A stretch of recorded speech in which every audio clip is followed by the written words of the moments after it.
రాష్ట్రంలో కురుస్తున్న అకాల వర్షాలు వడగళ్ల వానలతో వ్యవసాయ పంటలకు జరిగిన నష్టంపై సీఎం చంద్రబాబు అధికారులతో సమీక్ష నిర్వహించారు. ఇప్పటి వరకు గాలివానలు, వర్షాలు, వడగళ్ల కారణంగా దెబ్బతిన్న పంట నష్టం వివరాలను అడిగి తెలుసుకున్నారు. ముఖ్యంగా కృష్ణా, నెల్లూరు, శ్రీ సత్యసాయి, ఎన్టీఆర్, అనంతరం, పార్వతీపురం, మన్యం జిల్లాలకు సంబంధించి 16 మండలాల్లోని 89 గ్రామాల్లో పంటలు వర్షాలతో దెబ్బతిన్నట్టు అధికారులు ప్రాథమిక అంచనాలను ముఖ్యమంత్రికి వివరించారు.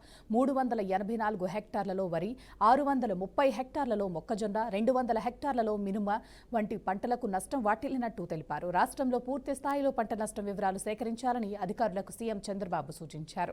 వాతావరణ పరిస్థితులపై ఎప్పటికప్పుడు రైతులకు సమాచారం ఇస్తూ అప్రమత్తం చేయాలని అన్నారు. తద్వారా పంట నష్టం తగ్గించగలిగేలా చర్యలు తీసుకోవాలని అధికారులకు ముఖ్యమంత్రి చంద్రబాబు దిశానిర్దేశం చేశారు. బ్రేకింగ్ న్యూస్ చూస్తున్నాం. దేశంలో మరోసారి ఇంధన ధరలు పెరిగాయి. పెట్రోల్ ధరల పెరుగుదలతో ప్రజలకు భారంగా మారింది. పవర్ పెట్రోల్ లీటర్కు ₹2 నుంచి 2.5 వరకు పెరిగింది. పెరిగిన ధరలు తక్షణమే అమల్లోకి వచ్చినట్లు అధికారులు వెల్లడించారు.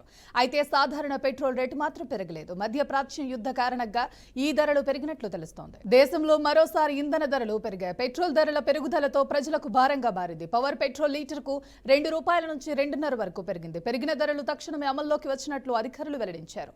అయితే సాధారణ పెట్రోల్ రేటు మాత్రం పెరగలేదు. మధ్యప్రాచ్య యుద్ధ కారణంగా ఈ ధరలు పెరిగినట్లు తెలుస్తోంది. భద్రాద్రి కొత్తగూడెం జిల్లా అశ్వారావుపేటలో దారుణ ఘటన వెలుగులోకి వచ్చింది.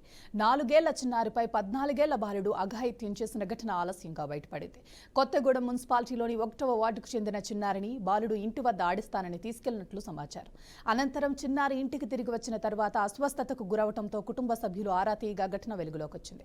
ఈ ఘటనపై చిన్నారి కుటుంబ సభ్యులు పోలీసులకు ఫిర్యాదు చేయగా ఘటనపై కేసు నమోదు చేసి విచారణ చేపట్టినట్లు పోలీసులు తెలిపారు.